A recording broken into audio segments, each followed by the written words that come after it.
राजनाथ सिंह ने पिछले दिनों कहा था कि पीओके में खुद भारत में शामिल होने की आवाज उठेगी। पीओके खुद कहेगा कि हिंदुस्तान अटूट हिस्सा वो है और भारत में शामिल होकर वो रहेगा, यानी कि ये जिद होगी। क्या मिशन पीओके की चुपचाप शुरुआत हो चुकी है? क्या पीओके खुद आ जाएगा या फिर एक और युद्ध कराएगा? क्योंकि भारत की एयर स्ट्राइक से पीओके में आतंकी संगठनों के खिलाफ आवाजें अब बुलंद हो रही हैं और इसीलिए सवाल है।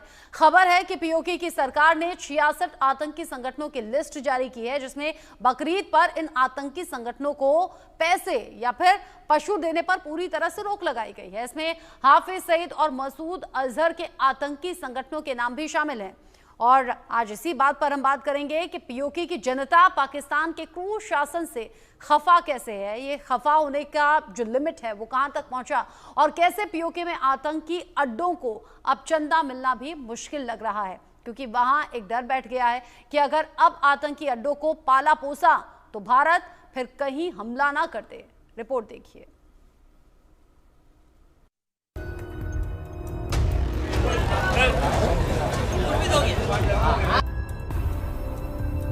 बलूचिस्तान और सिंध के बाद पीओके ने दिखाई पाकिस्तान को आंख। पीओके सरकार ने पाकिस्तान के 66 आतंकी संगठन के खिलाफ एक्शन लिया। हाफिज और मसूद के आतंकी संगठनों को बकरीद पर चंदा दिया तो खैर नहीं, पीओके में आतंकी संगठनों को चंदा देने पर 1 साल की जेल हो सकती है। आतंकियों के पनाहगार पाकिस्तान की मुश्किलें दिन ब दिन बढ़ती जा रही हैं। अब खुद पड़ोसी मुल्क के भीतर आतंकी संगठनों के खिलाफ आवाज बुलंद होने लगी है। पीओके की सरकार ने 66 आतंकी संगठनों की लिस्ट जारी की है, जिसमें बकरीद पर इन आतंकी संगठनों को पैसे या पशु देने पर रोक लगा दी गई है।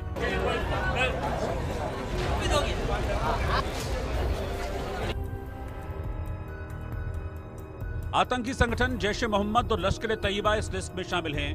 जैश और लश्कर को बकरीद पर चंदा और जानवर देने पर प्रतिबंध लगा दिया गया है। अगर कोई व्यक्ति या संगठन इन्हें चंदा, जानवर या वित्तीय सहायता देता है तो उसे 1 साल की जेल हो सकती है। पाकिस्तान की सरकार में आतंकियों का कितना दखल होता है ये किसी से छिपा नहीं है, लेकिन अब खबर है कि आतंकी मसूद अजहर और हाफिज सईद भारतीय एयर स्ट्राइक में मारे गए आतंकियों के नाम पर चंदा जुटा रहे हैं। बकरीद से पहले जैश और लश्कर का डोनेशन का रेड कार्ड सामने आया है, जिसमें आतंकियों के लिए चंदा मांगा जा रहा है। लेकिन पीओके में जैश और लश्कर को बकरीद पर चंदा और जानवर देने पर बैन लगा दिया गया है। इधर पीओके में पाकिस्तान की सेना ग्रीन टूरिज्म के नाम पर पर्यटन स्थलों पर कब्जा कर रही है, जिसका जमकर विरोध हो रहा है। पाकिस्तानी सेना की लूट और भूमि हड़पने की क्रूर होड़ के विरोध में लोग सड़कों पर उतर आए हैं। दशकों से उसके कब्जे में रह रहे कश्मीरी परेशान हैं।